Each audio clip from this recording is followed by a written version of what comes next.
That Christmas night, I walked into a pitch-dark house. The door was unlocked. The kitchen reeked of something burnt, and my 11-year-old niece was shivering under the bed. Her father, my brother, had gone off to gamble, leaving her alone with a warning: "Open the door, and I'll sell you." I packed her things in silence. Inside her old backpack, I found a recorder, and on it, his voice: "I'll sell her. Shut your damn mouth. If you think this is just another family story, you're wrong. Hit subscribe so you won't miss any of our emotionally gripping storytelling films." Before I saw the truth, I spent my youth trying to hold together a family that was already rotting from the inside.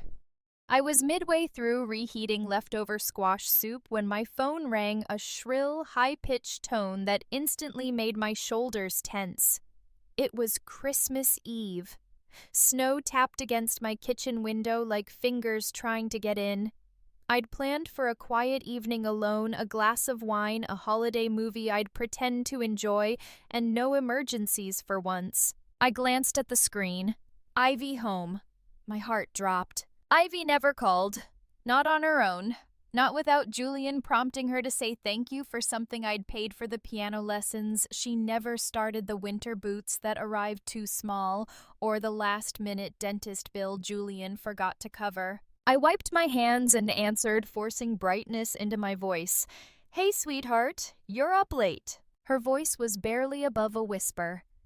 "Auntie Naomi, can you come get me?" My stomach clenched. What happened? Silence, then a stifled sob. "I don't know where Daddy is. He left after lunch. It's dark and I'm alone." I dropped the soup pot back onto the stove. "Where's his phone?" "He took it.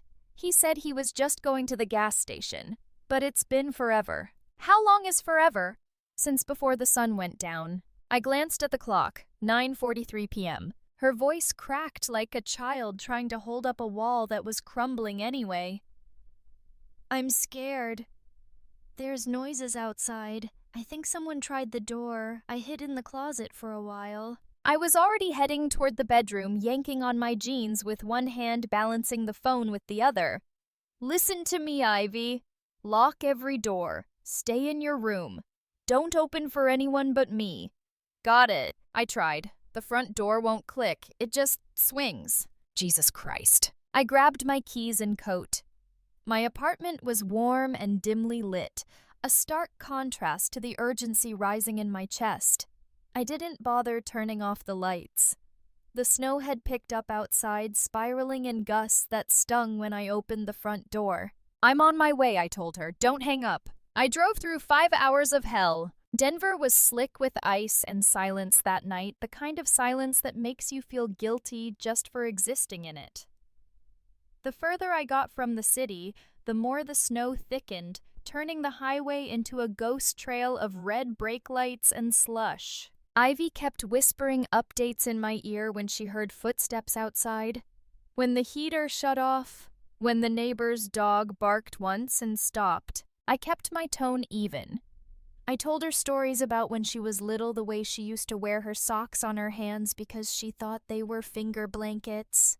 I talked just to fill the space between her fear and my fury. Because I was furious. Not at her, at him, at Julian. At every promise he made and broke every rehab check, I wrote every excuse he polished into performance. He had left his daughter alone in a crumbling duplex with a broken lock and a fading fridge light on Christmas Eve. By the time I pulled into the snow-covered driveway, my knuckles were white on the steering wheel. The porch light was off. No tire tracks, no sounds. Ivy had stopped whispering. She'd fallen asleep, clutching the phone tucked under the blankets like a secret. I let myself in through the half-open door. The house smelled like burnt oil and cinnamon air freshener, a sickening mix of neglect and trying too hard. Inside, the heater buzzed inconsistently. A pot on the stove had boiled dry and crusted over. The kitchen counters were littered with soda cans and scratch tickets, one of them still smudged with black from Julian's fingernails. I moved quietly like I might wake a ghost. Upstairs, her room was the only space that felt lived in. Ivy lay curled on the bed, knees to her chest, arms around a faded stuffed llama I bought for her birthday 2 years ago. She stirred when she heard my boots cross the floor. "You came. I said I would." I sat on the edge of her bed. Her cheeks were flushed, not from fever, but heat and crying. There was a cold slice of pizza on the nightstand, half eaten. "Did you lock the window?" She nodded. "You okay now?" Another nod, slower. "Let's get you out of here." I didn't speak as we packed. I didn't trust myself to. Her suitcase was too small, stuffed with essentials a child shouldn't have to choose. Toothbrush, sketchbook, socks, 2 pairs of leggings, a picture of her and Julian at a zoo from 3 years ago. He was actually smiling in that one. She took it, then hesitated, then slid it between the socks. Back downstairs, the silence roared. I looked at the dining table. The centerpiece still had crumpled red napkins and a half-burned candle. There were 2 place settings, one clean, one crusted over with gravy stains. A dried-out slice of turkey sat forgotten on a chipped plate. It was supposed to be Christmas dinner. I stood there for a moment, my breath visible in the cold air. Then I did something I hadn't planned. I cleared the table, wiped it down, lit the remaining candle, pulled out 2 chairs but left one. The third one, the one that faced the front window, I kept empty. From my bag, I pulled a Christmas card I had written hours before the call I was going to mail it. Inside, I had scribbled something simple, but now I wrote something else. With my pen shaking, I added a line in black ink, bold and final. "Ivy, you deserve to be loved. From today on, you have a real home." I placed it on the empty plate. Then I helped her with her coat. Back in the car, she watched the house as we pulled away. Her eyes didn't blink. "Do you think he'll be mad?" she asked softly. I didn't answer. I don't want him to be mad. My grip tightened on the steering wheel. "I don't think he's coming back tonight," I said. "Maybe not tomorrow either." She looked down. I turned on the heater. The vents rattled, then kicked out warmth. In the rearview mirror, I saw her fingers press against the card in her lap. She had taken it with her. The one from the plate. At 4:07 a.m., we arrived back at my apartment. Ivy walked in slowly, eyeing the bookshelves, the candles, the quietness that didn't come with fear. She stopped at the couch and turned. "Do I sleep here?" "No," I said. "You sleep in my room tonight." Her mouth twitched. "You have pajamas? I'll find you some." I made tea. She drank half a mug before sleep crept into her eyes again. When she finally lay in bed tucked into my blue comforter, I watched her face for a long time. She looked older than 11 in the dark, like a child who'd watched too much. I stepped out, leaving the door cracked just enough. Then I sat in the kitchen, hands still, breath finally settling. In the window's reflection, I could see the ghost of Julian, still young, still charming, still the boy who used to hold my hand crossing the street. And I thought, "You left your child alone for dice and debt. I'm done covering your losses." That night, I made a decision I hadn't let myself say out loud yet. I wasn't just picking up the pieces anymore. I was going to fight for her. Not as a helper, not as an aunt, but as the only one who'd never left. The morning after Christmas Eve was quieter than it should have been. The world outside was wrapped in white, a slow, delicate hush of snowfall that would have felt peaceful under different circumstances. Inside my apartment, Ivy was still asleep, her body curled like a comma beneath my covers. Her breathing was even steady. No hallway light, no closet cracked open to keep the shadows at bay. Just darkness and safety. I stood by the doorway longer than I should have, just watching. Something about the way her face relaxed into the pillow made my chest ache in a way I hadn't expected. Because I'd forgotten what peace looked like on her. Because it had never lasted long. I turned away, sat down at the dining table, and opened my laptop. I didn't check work emails. I didn't scroll.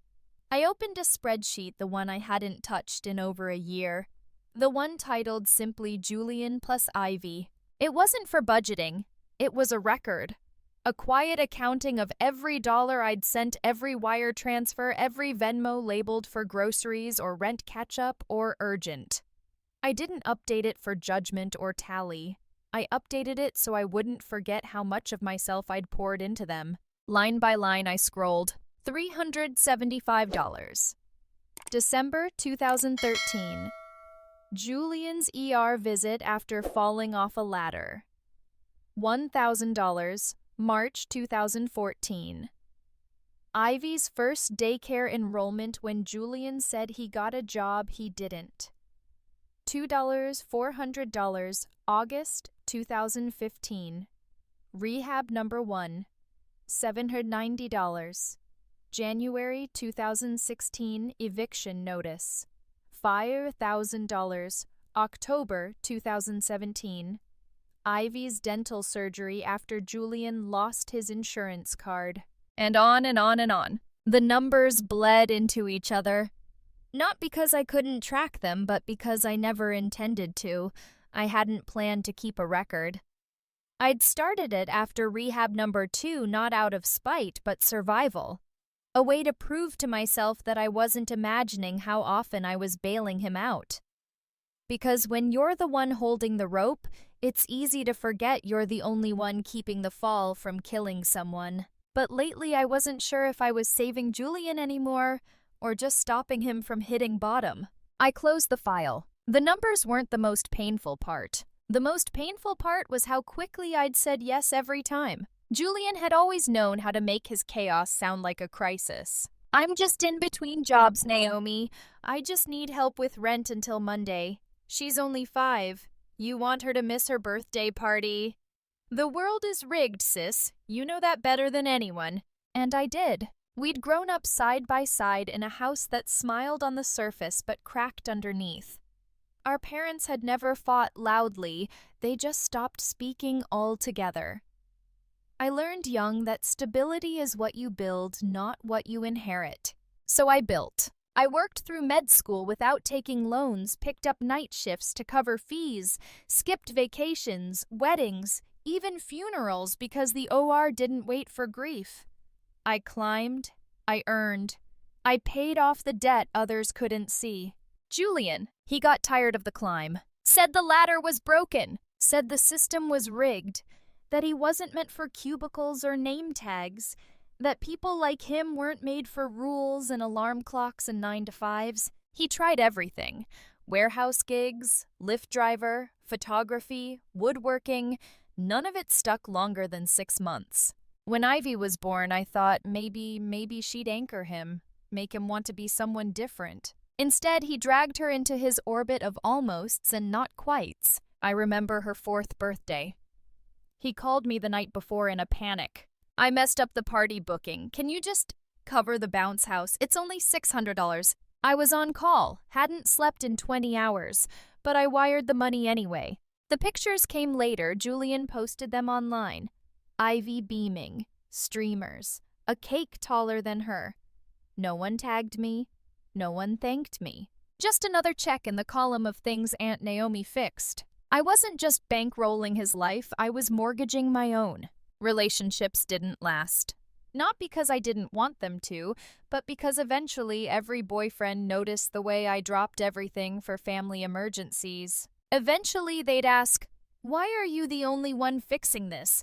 Why can't he stand on his own? Why do you keep answering?" I'd always defend Julian. He's trying. He's had a rough run. I'm the only one he has. But even the kindest men reach a threshold. I watched good love drift away because I kept giving my best energy to people who didn't even say thank you. Friendships, same pattern. I'd cancel brunch because Julian needed a deposit.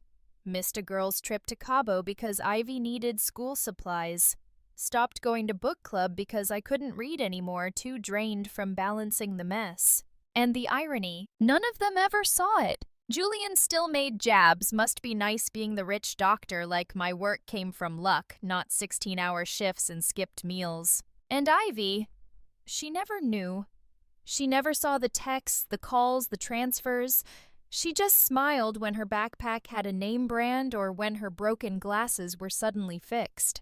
And I told myself that was enough, that her joy was worth my exhaustion, that maybe Julian didn't need to change as long as I kept the wheels turning. Until I realized the wheels were grinding me to dust. I walked into my bedroom and found Ivy still fast asleep. The sun was just beginning to crawl through the blinds, soft orange bleeding into gray. She hadn't stirred. No nightlight, no lamp on, no whispered request for me to check the closet or the window. Just sleep. Real unbroken, dreamless sleep. I leaned against the doorframe and felt a pressure behind my eyes I hadn't expected. Because I realized this might have been the first time in years, maybe ever, that she felt safe enough to rest. And not because I bought her something. Not because I covered a bill or arranged a party or transferred money at midnight. But because I showed up. Because I came. And that was the moment something inside me shifted. Not suddenly, not dramatically, but irrevocably. For a long time I'd confused love with obligation. I'd let guilt wear the mask of compassion. I'd believed that saying yes to Julian was the only way to keep our family intact. But our family, whatever was left of it, had been fractured a long time ago. I wasn't keeping us together. I was holding on to broken glass. And it was time to let go. I made coffee and sat by the window. I didn't open the hospital app. I didn't check on my patients. I didn't schedule rounds. I just sat, letting the silence hold me like a new kind of truth. In the living room, Ivy stirred. I heard the soft thump of her feet on the floor. She wandered in hair-wild blanket wrapped around her like a cape. She looked at me, then at the tree I never decorated. "Did Santa forget us?" she asked. I smiled bitter and fond. No, Santa just needed a break. She nodded like that made perfect sense, then climbed onto my lap. We sat like that for a while. No need to speak. And when I looked at her, really looked, I saw something that scared me. Not fear in her, but expectation. The quiet, unconscious kind. The kind of look that said, "You'll fix it, right? You always do." And that's when I knew the real damage wasn't in Julian's choices. It was in mine. Because by constantly saving them, I'd never given them a reason to grow. By softening every blow, I'd become the cushion they expected. And if I didn't change something now, Ivy would inherit that same script that love meant silence, that loyalty meant sacrifice, that family meant never saying no. But I would not let that be the legacy I passed on. It was the hardest sentence I'd ever typed. I am petitioning for sole legal and physical custody of Ivy Monroe. The cursor blinked at me like it was daring me to hit send. The attorney had prepared the paperwork. All I had to do was click. But clicking meant war. It meant opening a door I'd spent 10 years pretending didn't exist. The one marked, "What happens when blood becomes poison?" I hit send. Then I stared at the wall for 10 minutes and hated myself for how much relief it brought. He called 26 minutes later. I knew it was coming. I'd set my phone on the counter like a ticking bomb, volume on loud. It didn't ring. It roared, Julian's cell flashing like a dare. I picked up. Before I could speak, his voice exploded through the line. "What the hell did you just do?" I said nothing. "You filed for custody. Are you insane? You're trying to steal my daughter." "She's not a handbag, Julian," I said evenly. "You can't misplace her and expect nobody to notice." "Don't you dare!" His voice cracked. "Ivy is my child. Mine. You don't get to just take her because you're some rich bitch who thinks she can buy everything." "She called me," I said quietly. "On Christmas Eve. From your house. Alone." He went silent. Then the tone changed, not softer, just colder. More dangerous. "You think you've won something?" he hissed. "You think courts care about you just because you've got money? You think they'll pick the uptight spinster in the white coat over her own father?" I said nothing. Just pressed the record button on my phone's backup app. His words dropped into it like stones into still water. "I swear to God, Naomi, if you come for her, I'll bury you in court." Click. I stared at the screen until it went black. The next morning, I forwarded the recording to my attorney. By noon, an emergency hearing was scheduled. By the end of the week, the court had ordered a comprehensive evaluation of Julian's living environment. That was when everything started to unravel. Not slowly. Not like a thread pulled from a sweater. No more like someone kicked the door off its hinges and let the rot pour in. Julian lived in a one-bedroom duplex. That much we all knew. But the court-assigned investigator found more than just peeling paint and unpaid utility bills. They found evidence of gambling debts, $22,000 in IOUs scrawled across bar receipts, and the backs of old lottery tickets. They found eviction notices from 3 previous landlords, one of which included photographs of holes in the drywall and damage to doors consistent with what the report called violent outbursts. They interviewed his most recent ex, a woman named Tasha, who'd left in July. She provided photos of bruises, a broken phone, a copy of the police report she never followed through on. "He snapped because I bought the wrong kind of cereal," she said in her affidavit. But that wasn't the worst of it. The worst came from an anonymous tip line flagged by the court when Julian's name popped up in a separate investigation: illegal opioid trafficking. He wasn't selling, not officially, but he'd been connected to a local group known for doctor shopping and forging prescriptions. My stomach dropped as I read the report. Julian, my brother, might have been using Ivy's health insurance info to score pills. I felt the bile rise before I reached the last page. A photo blurred but damning a prescription pad in his car's glove box, a child's backpack beside it.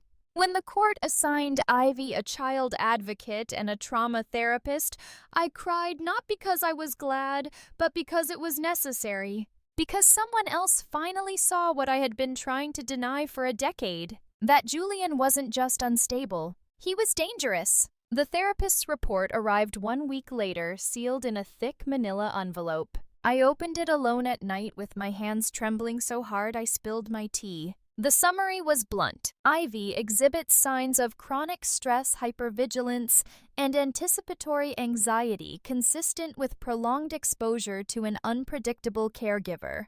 I kept reading. When asked about discipline at home, Ivy described an incident in which her father smashed the table with his hands and made the plates fly. She stated she once saw her father push someone until they bled.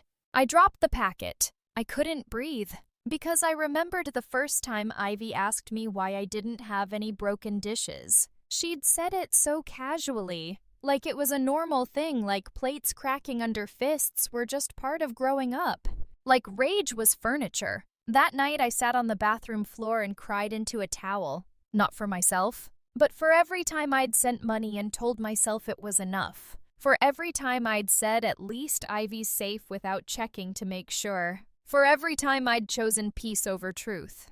2 days later, Julian showed up at my apartment building. Not with lawyers, not with a plan. With rage. He banged on the glass front door until the concierge threatened to call the police. I watched from behind the curtain, heart hammering. He held up a piece of paper, a printed screenshot of my custody petition. He screamed loud enough for the entire block to hear, "You lied to me. You said you were just helping. You were never going to stop, were you? You were always going to steal her." Ivy heard him from the hallway. She ran to the window. I caught her just in time. "No," I said, "you don't need to see this." Her voice was small, but he's my dad. And in that moment I broke. Because I didn't know how to explain that loving someone doesn't mean they're safe. That biology isn't a get-out-of-jail-free card for trauma. That sometimes family is the wound. The next morning, Ivy didn't eat her cereal. She sat on the couch in my t-shirt legs folded, watching a cartoon without laughing. When I sat beside her, she leaned against me, a silent gesture, but one that hit harder than any speech. I brushed her hair back. "Hey, how are you feeling?" She shrugged. Then after a long pause, she whispered, "Am I going to have to choose?" "What do you mean?" "Between you and him." My throat tightened. "No," I said. "You don't have to choose. You just have to be safe." She nodded slowly, but her eyes told me the truth. Children always feel like it's their decision even when the adults swear it isn't. The next court date was set for early February. My attorney warned me that Julian's legal team, a last-minute public defender, might go on the offensive, that they'd likely use our history against me. They'll say you supported him financially, that you enabled the instability. They'll say you knew and did nothing. I did know, and I did nothing. Because I didn't want to destroy what little was left of my family. But now I wasn't trying to destroy a family. I was trying to save one, even if it meant building a new definition of the word. Even if it meant becoming the villain in someone else's story. Even if it meant burning the bridge behind me to make sure Ivy never walked back into the fire. The apartment was quiet that night, the kind of silence that feels chosen, not forced. Ivy was on the floor of the living room sketching with a half-dulled pencil, the lines faint and careful. She was drawing a hallway narrow and dark with a single rectangle of light at the end. I watched from the kitchen doorway. "That's the closet at Dad's," she said without looking up. I walked in, sat beside her. "You remember it a lot." "I was in it a lot." I didn't respond, not yet. She tapped the paper gently, as if testing whether it could hold more than memory. Sometimes he'd leave the TV on. I'd sit in the closet and pretend the voices were people in the house, like a party I wasn't allowed to go to. She wasn't crying. She wasn't even sad. She was reciting the way kids do when they've said something in their head too many times and no longer flinch at it. And sometimes she added voice lower. I'd hear people in the kitchen. Not the TV. Real footsteps. Sometimes voices. But I never opened the door. My jaw tensed. Why not? Because I didn't know if they were strangers or just Daddy being angry again. She stopped sketching. Her hand hovered in the air, pencil still. And sometimes she whispered those two things felt the same. The next day I drove back to Julian's duplex. It wasn't something I wanted to do. It was something I had to do. We'd petitioned for a formal removal of Ivy's belongings, technically still under Julian's custodial claim, and the court had approved a supervised collection. But Julian hadn't answered his phone in over a week. His lawyer had gone dark. The system was slow and full of spaces where kids like Ivy could fall through. So I brought my badge, my paperwork, and a building manager who looked like he wanted nothing to do with any of it. He unlocked the front door with an apologetic shrug. The house smelled worse than I remembered. Rotting something, old chicken maybe. Trash. Sweat. A kind of sourness that lived in the carpet fibers and wouldn't leave without fire. I stepped inside. The light switch didn't work. The fuse box had been tripped, maybe intentionally. I used my phone flashlight, casting narrow beams of illumination across the wreckage of a life that had given up pretending. There were beer bottles in the sink, fast food wrappers clinging to the wall from where they'd been tossed, a broken chair slumped in the corner, its legs splintered like bone. I didn't touch anything except Ivy's things. Her small pink backpack, a shoebox of colored pencils, the hoodie she wore every week at school last fall still folded in the laundry basket like someone once meant to do the right thing. I moved through the room with purpose, detached, mechanical, until I found the notebook. It was hidden in a side pocket of the backpack under a wrinkled sock. At first, I thought it was just a diary, but when I opened it, something shifted inside the seams. It was hollowed out. And inside, nestled inside the notebook's fake cavity, was a small black recording device, cheap, old, but intact. I stared at it for a long time. Then I pressed play. The sound started low, shuffling, distant movement, muffled breathing. Then a door slammed. Then Julian's voice. "Where the hell is it, Ivy?" A pause. The sound of something scraping, maybe a drawer opening. Then a crash. I said, "Where the fuck is it?" Silence. Then her voice, small, choked. "I don't know." More crashing. A table leg scraping tile. A plate breaking. Julian again, louder, this time almost feral. "You little liar. You think I don't know you took it. You think I'm stupid." Then, the words that made me freeze. "I'll sell it. I don't care what she says. I own you. You hear me? I'll sell it and you'll shut your fucking mouth." The recording ended abruptly. No fade.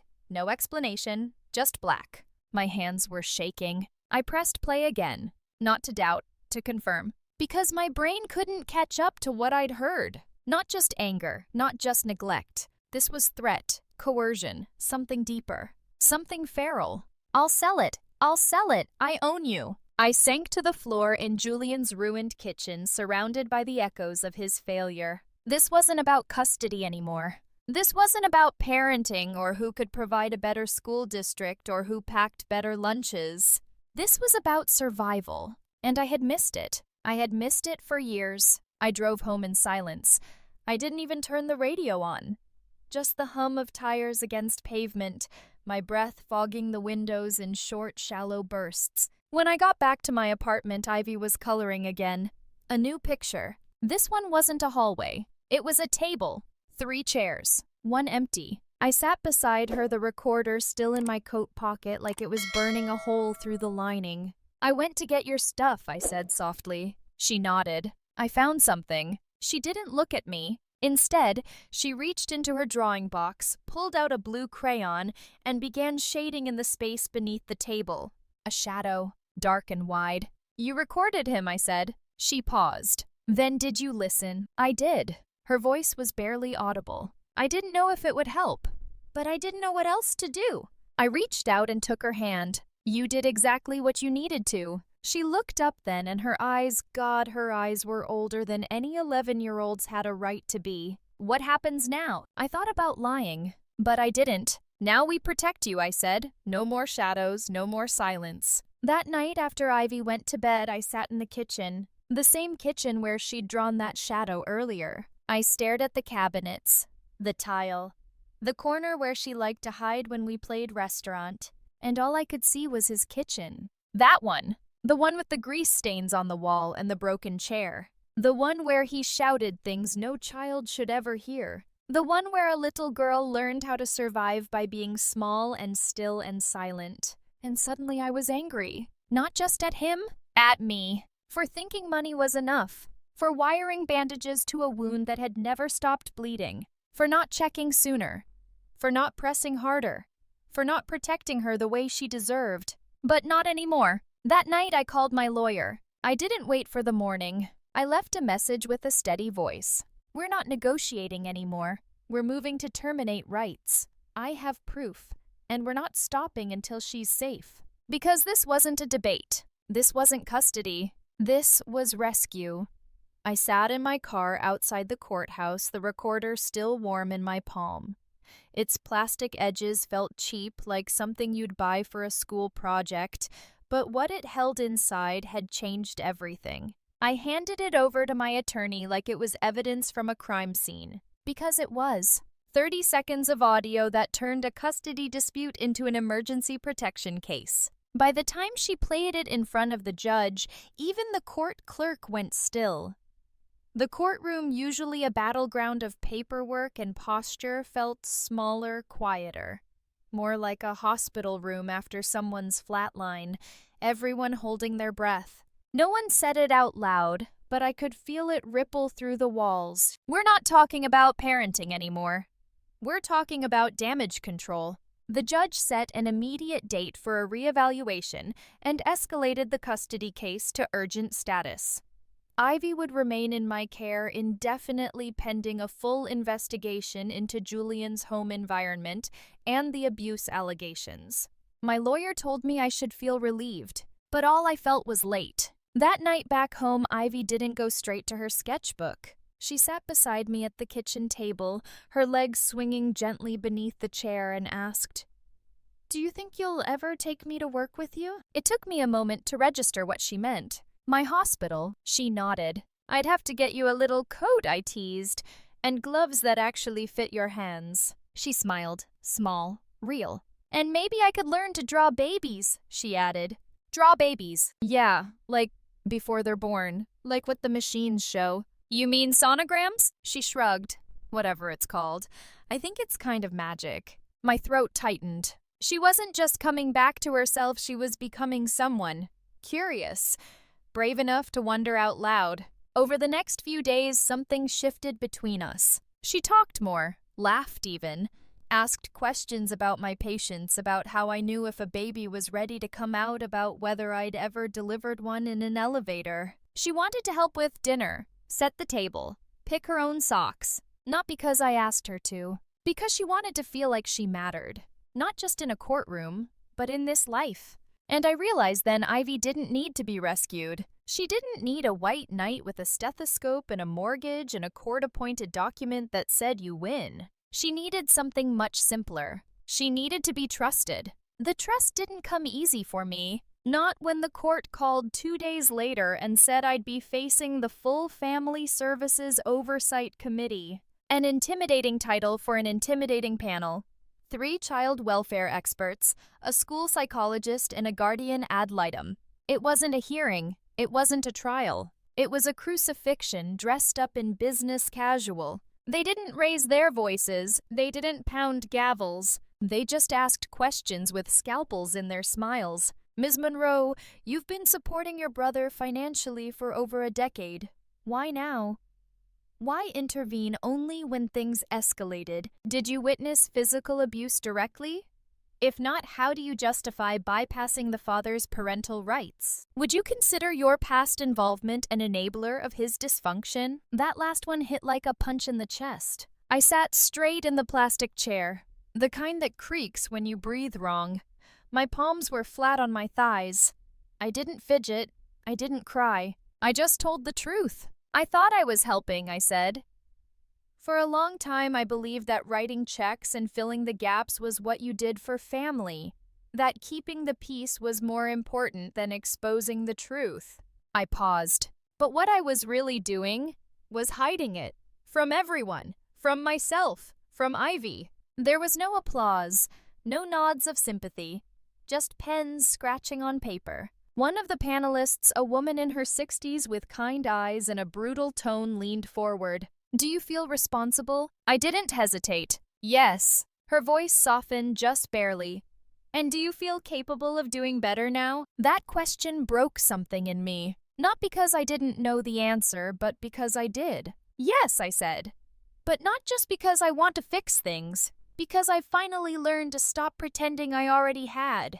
That night, I got an email from the court. Julian had hired private counsel and filed for a DNA verification order. Apparently, he wanted to prove beyond question that Ivy was his biological daughter, his exclusive bloodline. It was a legal move, a desperate one, and I understood what it was really about. Control. Possession. The same way he'd said I own you on that recording, he was now trying to make the court believe that blood made ownership. Not love, not effort, not safety, just biology. I stared at the email for a long time. There was something about that word exclusive that made my skin crawl. Like Ivy was property, something to be stamped with a seal and filed in a drawer. And I thought about the questions they asked me in that room. Why didn't you act sooner? Why didn't you see the signs? Why did you keep sending money? Why did you wait? And the answer, if I was honest, was simple. Because I thought I didn't deserve to challenge blood. Because somewhere in the tangle of guilt and tradition, I believed the myth we're all raised on. That family is always better than foster care. That a bad father is still better than no father. That saving face is more important than saving a child. But it's not. Ivy wasn't a legacy to be defended in court. She was a person. With thoughts, fears, art, laughter. And no one, no court, no lawyer, no man with a last name and a temper had the right to erase her into a file labeled custody. I told Ivy about the test the next morning. I didn't want to lie, not anymore. She was sitting on the balcony braiding yarn into her shoelaces, her little rituals of control. There's going to be a test, I said, kneeling beside her. A DNA test. She didn't look up, like on crime shows. Kind of. But not about crime, just about biology. She twisted the yarn harder. Is he trying to see if I'm really his? I nodded. Yes. She was quiet for a long time. Then without looking up, she whispered, Does that mean he doesn't remember? What do you mean? The day I was born? He always tells the story. How he cried when he saw me. How he named me after a star. I swallowed. I think he remembers the version he needs to believe. She didn't answer. Just cut the yarn with a pair of child-safe scissors and tied it in a knot so tight it almost snapped. Later that night, she left another drawing on my pillow. A hospital room. A doctor, tall hair in a bun. A baby in her arms. The doctor was smiling. The baby was not. There was a word written in red across the top. Choice. No blood. No anger. Just a quiet defiance that pierced deeper than anything Julian could file in court. And I thought, she's already choosing who she trusts. She's already choosing who sees her. And she's choosing me. It started as a whisper. One of those low-effort Facebook posts, screen captured and reposted like a question no one had the guts to ask aloud. Did Naomi Monroe really have an abortion at 19? Not exactly guardian material, huh? It had Julian's fingerprints all over it, the grammar, the venom, the audacity dressed up as concern. The kind of weapon men like him use when they've run out of money and logic but still want to control the narrative. Then came the Reddit thread. A throwaway account. Said I'd been sleeping my way through med school, that I got pregnant by a married professor and paid to disappear the problem. It wasn't clever, but it was sticky. People love a scandal, especially one involving a woman, a child, and the suggestion that she once made a choice she no longer deserves to make again. I didn't respond. Didn't post a rebuttal. Didn't call a press conference or draft a tweet. Because the truth was simple, and it didn't need decoration. Yes, I had an abortion. No, it had nothing to do with my worthiness to raise a child. And no, I wouldn't hand Julian a single drop of explanation. But silence, I was learning, comes at a price. It reached Ivy's school 2 days later. Kids don't need the internet to spread cruelty. Just overheard phone calls, a bored older cousin, a parent who forgot their kid was listening. That afternoon, she came home different. Not sad, not angry, just deflated. Like someone had quietly let the air out of her. I found her in her room, socks still on, lying on top of the blankets, fully clothed. She didn't even look up when I walked in. They said I was junk, she said flatly. My throat closed. Who? 2 girls in the lunch line. They said I was the junkie's daughter. Said they saw it on TikTok. I sat down beside her, the bed creaking under my weight. What did you do? Nothing. Just waited for the bell. I reached for her hand, but she rolled away. Do you think I'm junk? She asked. Do you think I'm broken? The question was a knife, not because of what it said about her, but because of what it revealed about everything I hadn't protected her from. No, I said with a fierceness I didn't know I had. I think you're the bravest person I know. But it's true, isn't it? He was bad. And people think that means I'm bad too. I held her then, and this time she didn't resist. You are not your father's mistakes, I said into her hair. You're not his shadow. You're light. All on your own. But everyone's watching now. I know. And you're not saying anything? That stopped me. Because she was right. I hadn't said anything. Not to the press. Not to the school. Not to the mob outside the courthouse who wanted to drag my past into her future. I'd kept quiet. And in doing so, I'd let her think she was something to be ashamed of. That night, I sat at my desk and wrote her a letter. Longhand. No legal jargon, no spin. Just truth. Ivy, I can't make the world kinder, but I can promise you this. I'm not fighting for you because I need to win. I'm fighting because you deserve someone who stays. No matter where you go, no matter who you choose, I will always be here. Not because I'm your aunt. Not because I signed any papers, but because love, real love, doesn't need a reason. It just needs to be true. I folded it, placed it under her pillow while she slept, and sat on the floor of the hallway until sunrise. Around 3:30 a.m., I heard her door creak open. She didn't say anything at first, just padded across the carpet in socks and stood beside me in the hallway, small and pale like a ghost made of breath. Then she spoke. If I wasn't yours, would you still have come? I looked at her, really looked, into eyes that had seen too much, waited too long, and still somehow believed in hope enough to ask that question. Of course I would. But if I wasn't, if the DNA test said I was someone else's kid, would you still keep me? I reached out slowly, gently, and took both of her hands. Listen to me, I said. I don't raise bloodlines. I raise truth. And the truth is, you are mine. Not because of a test, but because I chose you.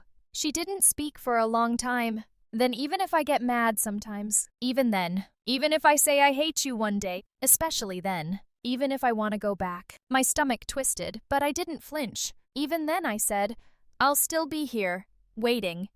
Not because I expect you to come back, but because it's my job to stay. She exhaled long and slow, like she'd been holding that breath for a year. Then she sat beside me, and for the first time since the custody war began, she reached for me.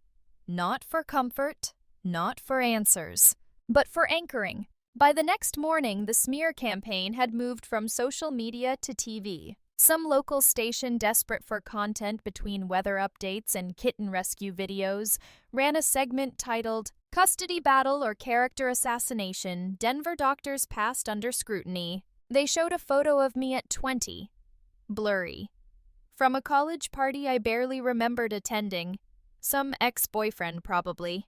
A cup in my hand, a girl laughing beside me. They called me morally questionable. They called Julian a struggling single father with limited resources. They didn't mention the threats. They didn't mention the recordings. They didn't mention the closet where Ivy hid from the world with her fingers in her ears. But that's the thing about stories. They don't have to be true to be told. When Ivy got home from school that afternoon, I braced myself for the fallout. Instead, she walked in, kicked off her shoes, and asked, "Can we make grilled cheese?" I blinked. Right now, yeah. And soup, like you made that one night. I opened the fridge. We had bread, cheese, half a carton of tomato bisque. Enough. We stood side by side in the kitchen. She grated the cheese while I buttered the bread. Normal. Simple. Unremarkable. And I realized that was the real victory. Not the court dates. Not the headlines. Not even the letter. It was this. Two people standing over a stove making something warm out of scraps. Like family. Not because we had to, but because we wanted to. It was supposed to be a routine hearing. Another day in court. Another procedural checkpoint in a custody war that had already left us scraped and bleeding. But then she walked in. A woman in her mid-40s. Tall, pale, hands folded too tightly in front of her like she was holding herself together. Nobody had seen her name on any list.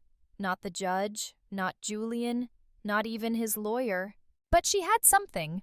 And whatever it was, it burned so hot under her skin she looked like she might go up in flames before she even opened her mouth. She raised her hand, asked to speak. The judge, surprised but curious, allowed it. And then, like a match dropped into gasoline, the entire room caught fire. "My name is Dana Whittaker," she said, her voice shaking but steady. "And 15 years ago, I was pregnant with Julian Monroe's child."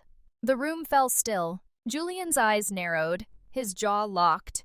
"And I need to tell this court something," she said, staring directly at the judge, never once glancing at Julian. "Ivy Monroe may not be his daughter." Julian stood up so fast his chair slammed into the wooden railing behind him. "She's lying," he barked. "This is harassment. This woman's obsessed with me. She's been stalking me for years." But Dana didn't flinch. She reached into her purse, pulled out an envelope, and handed it to the bailiff. "That's a letter I wrote to Child Services in 2012. I was told my daughter died, but now I believe that wasn't true." They opened the file. Inside was a hospital record. And a photo. Not of a baby, but of a girl. 5, maybe 6 years old. Taken from across a playground. Her hair in pigtails. Wearing a blue coat that swallowed her whole. "Ivy." The judge turned to Julian.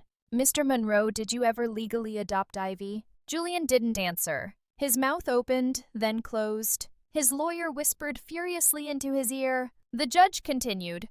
"We will now order an emergency DNA test. Until then, custody remains with Ms. Naomi Monroe under provisional guardianship." Julian didn't argue. He just sat down. And for the first time in this entire war, I saw something on his face that wasn't rage or contempt, or that slippery smirk he wore when he thought he had the upper hand. I saw fear. That night, I sat in the bathtub, fully clothed, water up to my chest, phone resting on the edge, staring at Ivy's baby photos. Except, now I didn't know if they were hers. Didn't know if they were even real. I kept replaying something Ivy had told me a year ago, offhand, a whisper over breakfast. "I don't remember being born," she'd said. I laughed at the time. Who does? But then she added, "I don't even remember my mommy's voice. Just hands. Always hands." I thought she meant Julian, but maybe she meant someone else. The next morning I made a call, not to the police, not to the court, to a friend of mine who worked in trafficking investigations. We'd gone to med school together. She'd quit residency to join an NGO that tracked illegal adoptions and child exploitation rings. I told her what I knew, which wasn't much, and she promised to dig. What she sent me 2 days later made my stomach fold in on itself. A PDF, 28 pages, transactions, emails, dates, and one single line that explained everything. March 15, 2014. Wire transfer $42,000 from Blue Leaf Network to Julian Monroe memo, placement complete. Placement, not custody, not adoption. Placement. Like furniture, like merchandise, like Ivy. I couldn't breathe. I stared at the screen until the numbers stopped meaning anything and the floor felt like it was tilting under my feet. Was this why Julian had clung to her so hard? Not because he loved her, but because she was proof. Property. A check he had already cashed. He'd never even told me her mother's name. Just said, the mom left when Ivy was a baby. Couldn't handle it. I believed him. I believed a lot of things that now made me feel like a fool. I didn't tell Ivy. Not that day. Not the next. I watched her instead. Watched the way she traced the edge of her cereal bowl with her spoon. Watched her fold her socks together carefully before bed. Watched her hum to herself when she drew. She was just a kid, 11 years old. Too young to carry the weight of a broken lineage. Too young to know she might have been traded like cattle by the man who raised her. Too young to know the man calling her my daughter had signed a piece of paper and taken a payment in the dark. The DNA results came back a week later. Julian wasn't a match, not even close. His lawyer tried to argue clerical error, said the test could be wrong, suggested we redo it in another lab. The judge shut it down. He was disqualified. Immediately, custody transferred to me. Permanently, Julian didn't show up to the final hearing, didn't file an appeal, just disappeared into whatever hole he'd crawled out of, somewhere far enough from Denver to start over. Somewhere nobody knew what he'd done, but I knew. And I wasn't going to forget. That night, Ivy and I sat in the backyard with 2 mugs of cocoa and a blanket around our shoulders. The stars were bright. Too bright for winter, like the sky was trying to make up for everything we'd lost. She leaned her head on my arm. Can I ask you something?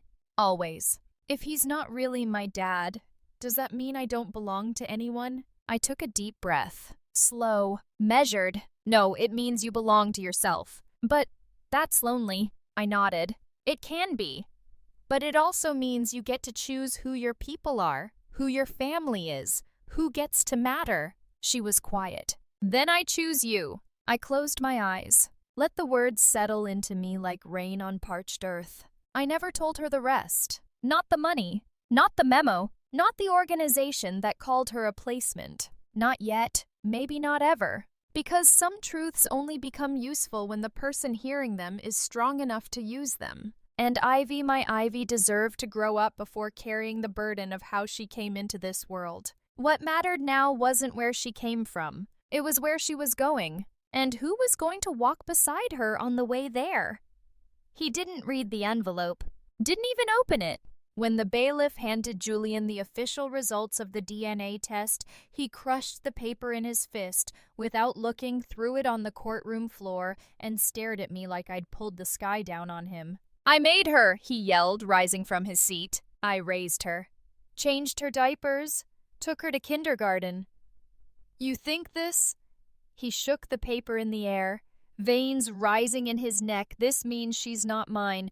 The courtroom froze. The judge tried to speak, but Julian cut him off. You're gonna let her take my daughter. She's not even a mother. She's just some bitter, dried up. Security moved in. Julian shoved one of them. The bailiff lunged forward. It took 3 men to drag him out of the room. And as he kicked against the tiled floor, screaming about bloodlines and betrayal, the truth stood calmly behind the judge's bench. He had no more claim. Not legally, not biologically, not even emotionally. He'd lost. And for the first time in his life, he knew it. He was arrested minutes later for disorderly conduct and contempt of court. But that was just the beginning. Because when the officers opened his car parked outside the courthouse, they found a stack of envelopes in the trunk. Tens of thousands of dollars in cash, all bound in rubber bands, all labeled with initials. Some of those initials matched names from a previous FBI watch list. Within 48 hours, federal agents filed charges against Julian Monroe for money laundering through unregistered charities and shell businesses, many of which had names involving children education or mental health. He was no longer just a brother with a gambling problem. He was a criminal, one with a paper trail too thick to burn. Meanwhile, the court signed off on my full guardianship. I was officially Ivy's legal parent. The judge asked if I wanted to pursue back pay for child support. I declined. No amount of money could undo what Ivy had survived.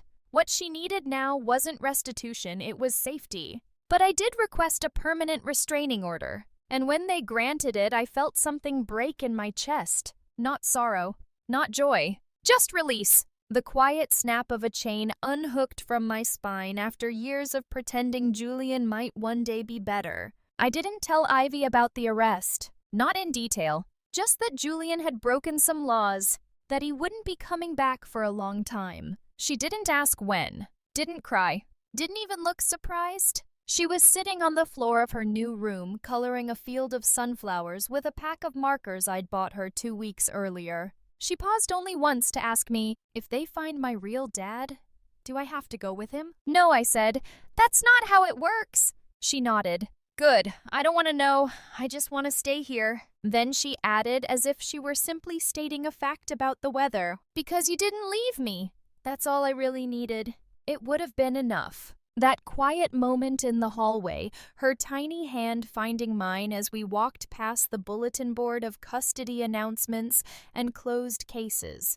But the world doesn't end where healing begins. The world watches, and the world talks. The story broke 3 days after the court ruling. The press had caught wind of Julian's arrest of the mysterious woman in court, of the rumors about Ivy's origins. They ran headlines like, Dr. vs. Brother DNA shocks in custody war, child placement or illegal adoption, when family fails inside the Monroe sibling split, photos of me in a hospital coat, a blurry image of Julian being shoved into a police cruiser, even Ivy's face blurred but still recognizable. And with that came the commentary. Some people called me a hero, a woman brave enough to fight for a child that wasn't hers. Some called me selfish, a career woman using a vulnerable child to fill her maternal void. Others blamed the system. Why hadn't anyone checked on Ivy sooner? Why had Julian been allowed to raise a child at all? Why hadn't I done something earlier? There were articles,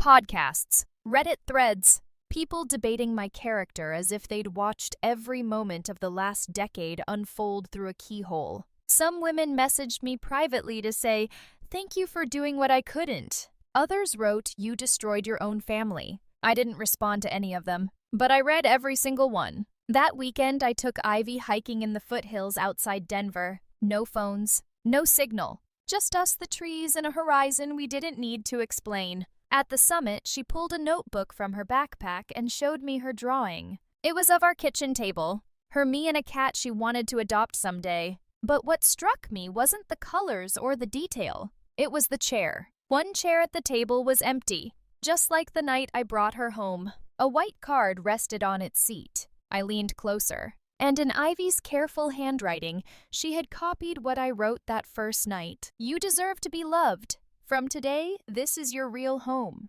I looked at her. She didn't say anything. She didn't need to. She had found a way to tell me what she couldn't speak aloud. When we got back to the car, I scrolled through the latest news out of habit. Julian had refused a plea deal. He was demanding a trial. Said he had more to expose. Said he was the real victim. I turned the phone off. Some people don't fall. They dive headfirst into the fire they lit themselves. That was Julian's final fall. Not the moment the DNA came back. Not the arrest. Not even the trial ahead. It was the day he chose ego over redemption, control over love. And now all that remained was ashes. They left the city just after dawn. Denver in the rear-view snow barely melted off the rooftops. Naomi had packed a blanket, 2 thermoses of tea, and 1 small box wrapped in red tissue paper. Ivy rode in silence, legs pulled up onto the seat forehead, leaning against the cold window. She wasn't crying, but she wasn't smiling either. They turned off the highway, followed a narrow gravel path that led to a quiet overlook where the sky cracked open above a spread of gold fields and early waking pine. No one else was around. Naomi parked the car and turned to Ivy. "I have something for you." She handed the box over. Inside an old Fujifilm camera. The same dusty blue model Ivy had pointed out at the flea market weeks ago but had never asked for. Ivy blinked, then held it to her chest. Not because she wanted to take a picture, but because for the first time in her life, someone remembered what she loved and gave it back to her before she had to earn it. They walked until their feet hurt. Ivy took pictures of ants and icicles and the way Naomi's shadow stretched over both. No filters, no selfies, just proof that they existed in the same frame. Later at a picnic bench carved with strangers' initials, Naomi handed Ivy a pen and paper. No prompt, no rules, just write what today feels like. Ivy wrote safe. That was it. Just one word, folded and placed in her coat pocket like a leaf she might press into a book someday. Back in the city, Naomi enrolled Ivy in a community center arts program that offered trauma-informed creative therapy. It wasn't group therapy, it wasn't quite school either. It was a space where kids who had been through too much could scribble their way back to breathing. The first week, Ivy didn't speak, just painted. The second, she started asking for colors by name. By the third, she drew people with faces. One day, she brought home a crayon sketch of a hallway lined with doors each labeled home, and only one door glowing with yellow light. "It's yours," she said. Naomi smiled, but something in her chest pinched. Not out of pride, but from the weight of finally realizing how many doors Ivy had walked past before someone opened one and said, "You can come in." Naomi had spent her whole adult life saving others. She saved babies who arrived too soon. She saved patients who didn't speak English. She saved Julian, over and over, until her own heart started speaking in static. But no one had ever taught her how to care without carrying. So for the first time, she booked an appointment for herself. Not a spa, not a wine night, not a yoga class pretending to be therapy. A real session with a real woman named Lark, who had an office that smelled like peppermint and old books. Naomi sat across from her and said, "I don't know how to stop fixing people." Lark replied, "What if it's not about fixing or stopping? What if it's about allowing?" Naomi blinked. Allowing what? Yourself. To be enough even when you're not everything. That session didn't change her life, but it cracked a door. And through that door, Naomi began to walk slower, to listen more, to stop interrupting Ivy's silence with explanations. Some nights, Ivy just wanted to sit in the hallway with her back against the wall and a blanket over her knees. Naomi sat beside her, didn't ask why, didn't offer a story about how trauma takes time. She just sat, and slowly Ivy stopped needing to sit there so long. It was around this time that Ivy's teacher, Ms. Dorsey, sent home a note. "We're working on a class writing project." Ivy's piece brought tears to my eyes. "I think you should read it." Naomi unfolded the pages. It was a story called My Mother's House, and it began like this. "My mother didn't give birth to me, but she gave me something better. She gave me a bed with sheets that smelled like lavender and a bathroom where no one yells at night. She gave me toast that never burned. She gave me a cat named Button even though she's allergic. But most of all, she gave me the truth. She said I don't have to be afraid anymore. I think being a mom is just another way of saying I choose you." Naomi read that paragraph 4 times. She folded the paper like it was sacred, because it was. Because in a world that measured motherhood by blood, here was a child with none of hers in her veins calling her mom anyway. That weekend, Ivy asked to frame one of her photographs. It was a black and white shot of Naomi in the kitchen, wearing an oversized sweatshirt, slicing apples for a pie they never finished baking. The shot was slightly out of focus. "Why this one?" Naomi asked. "Because you didn't know I was taking it," Ivy said. "That's how I knew it was real."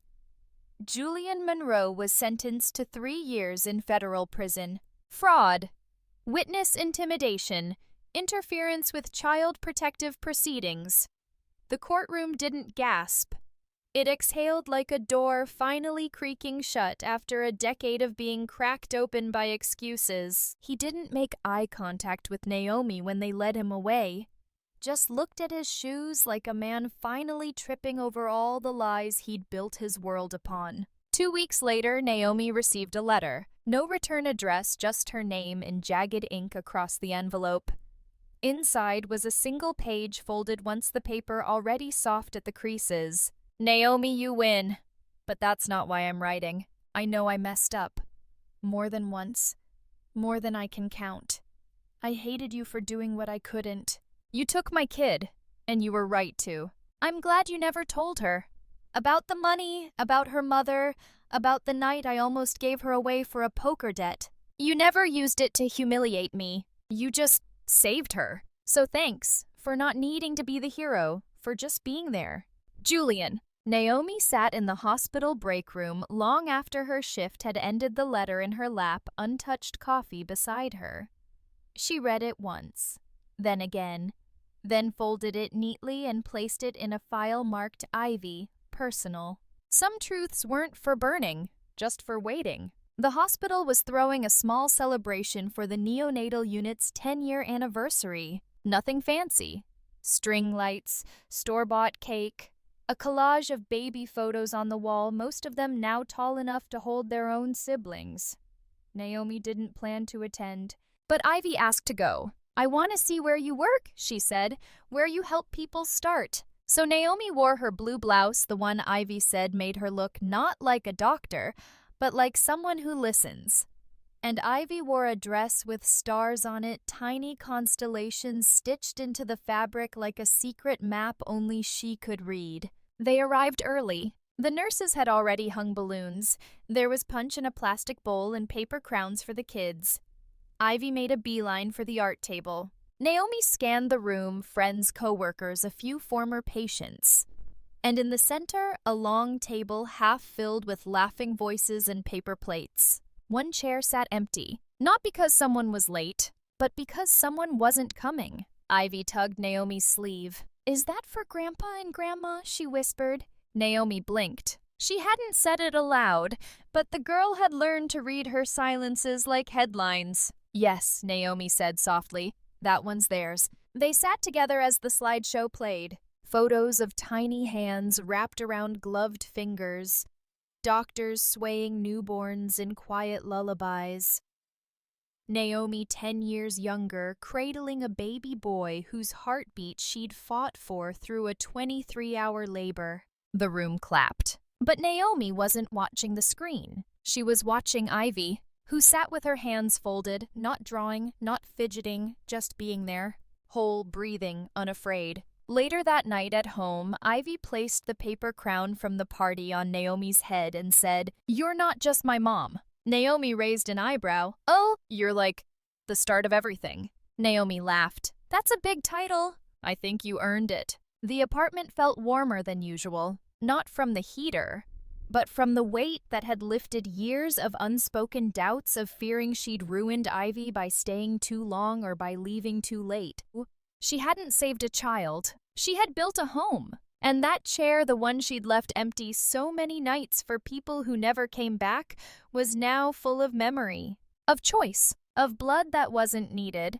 Naomi hadn't been on a vacation in over 11 years, not since her residency, not since her father's heart attack, not since Julian borrowed $5,000 for a business idea that turned into a missed rent payment and an eviction notice. But this time, as she entered her card number and pressed confirm on 2 tickets to Florence, Italy, she didn't feel guilt. She felt breath, real, full, unapologetic breath. Ivy looked up from the couch, still in her oversized hoodie, doodling abstract horses on a notepad. "Are we really going?" "We're really going," Naomi said, voice light. "We'll walk where Michelangelo walked. You'll draw in the Uffizi. I'll drink coffee that costs too much and doesn't come in paper cups." Ivy grinned, but then her eyes dipped, shadowed with a thought. "Does it make me selfish?" Naomi blinked. "What?" "For wanting you," Ivy said. "For making you lose your brother, your mom, your whole family." The living room shrank for a second, not in size, but in time. Naomi crossed the room slowly, sat beside Ivy. She didn't reach for platitudes. She reached for truth. "No one made me lose anything," she said. "They made choices. I made mine. And I chose you." Ivy's lips pressed together like she was holding something tight. Then she asked, voice barely above a breath, "If I were someone else's kid, would you still have picked me?" Naomi didn't hesitate. "I don't know whose kid you were, but I know who you are. You are the person I would pick. Every time." Ivy leaned into her, and Naomi held her close, not out of pity, not to soothe, but out of recognition. She wasn't saving a child. She was loving a person. Weeks passed. The sky lightened. Denver finally thawed. And one morning, Ivy asked to come with Naomi to a prenatal class she was teaching. "They make babies practice screaming," Ivy joked in the car. "Like they have a test for that?" Naomi laughed. "No, they don't need help with that part." They arrived early before the chairs filled with anxious couples. Naomi set up the monitor, handed Ivy a clipboard. "I just need you to sketch a few things for me," she said. "Think you can do it?" Ivy nodded. But halfway through the class, Naomi looked up and noticed something. Ivy wasn't drawing the babies. She was drawing the moms. The way they leaned into the fathers. The way they held their own stomachs without realizing it. The fear and awe in their eyes. Later that night, Ivy left the sketchbook on Naomi's desk. Inside was a single page dated and signed at the corner. A woman's face, strong, worn, laughing from somewhere inside. Underneath, 3 words in black pen, "My first mom." Spring melted into summer. They hiked a meadow just west of Boulder one golden afternoon. No itinerary, no time pressure. Just wildflowers, sky, and the quiet thump of Ivy's shoes against the trail. Naomi carried a thermos. Ivy carried her camera. "Do you think they'd be proud?" Ivy asked suddenly. Naomi turned. "Who?" "Your parents." Naomi squinted into the sun. "I think they'd be confused," she said. Then proud, then confused again. Ivy chuckled. They reached a small ridge where the meadow opened up like an amphitheater. Yellow light brushed across the hills. Ivy crouched with her camera, squinting into the lens. "Hold still," she said. Naomi smiled at her. Then Ivy lowered the camera. "Mom," she said. Naomi froze. But Naomi held up a hand. "No," she whispered. "Say it again." Ivy looked nervous, vulnerable, like her voice had walked out ahead of her. "Mom!" Naomi didn't cry. She anchored. Everything that had come before courtrooms, threats, lies, waiting rooms, therapy sank into that one word. Not as a title, as a truth. The sun was lower now. They sat on the grass, Ivy flipping through the photos on her camera. "This one's blurry," she muttered, "but I kinda like it." Naomi leaned over. It was a shot of herself, hair windblown, not looking at the lens. "You look like you belong here," Ivy said. "I think I finally do." Back in the apartment, Ivy printed the photo and taped it to her wall. Below it, she wrote in Sharpie, "Family isn't who you come from. It's who stays when everyone else leaves." And under that, "Mom."